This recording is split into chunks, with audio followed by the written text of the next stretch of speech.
আল্লাহু আকবার আল্লাহু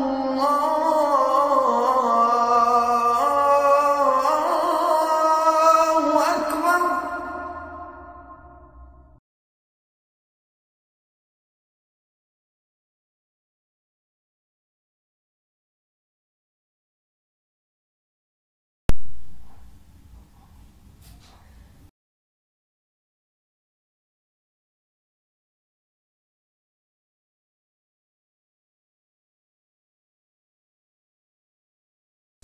আসসালামু আলাইকুম।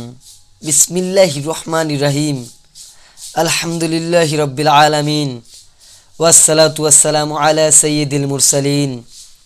তো আজকের বিষয় হচ্ছে এই ছোট দোয়াটি পাঠ করলে আপনাকে যে কেউ ভালোবাসতে বাধ্য হবে।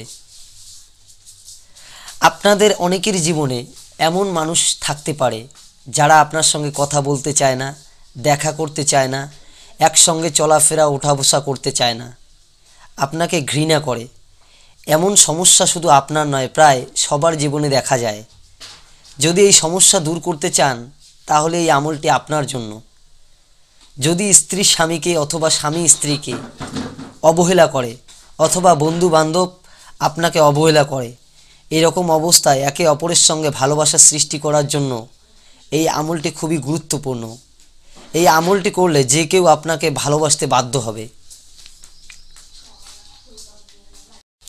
তো এই সুন্দর আমলটি হলো ওয়া আলকাইতু আলাইকা মুহাব্বাতাম মিন্নি ওয়ালি তুসনা আলা আইনি।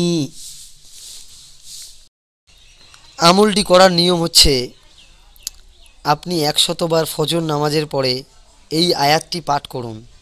সে আপনার বাধ্য হয়ে যাবে এবং আপনার কথা শুনবে এবং আপনার সঙ্গে চলাফেরা করতে শুরু করে দেবে। তো এই ভিডিওটি যদি আপনাদের ভালো লেগে থাকে তাহলে লাইক করুন, কমেন্ট করুন এবং বন্ধু বান্ধবদের সঙ্গে শেয়ার করুন, যাতে সবাই এই আমলটি দ্বারা উপকৃত হতে পারে।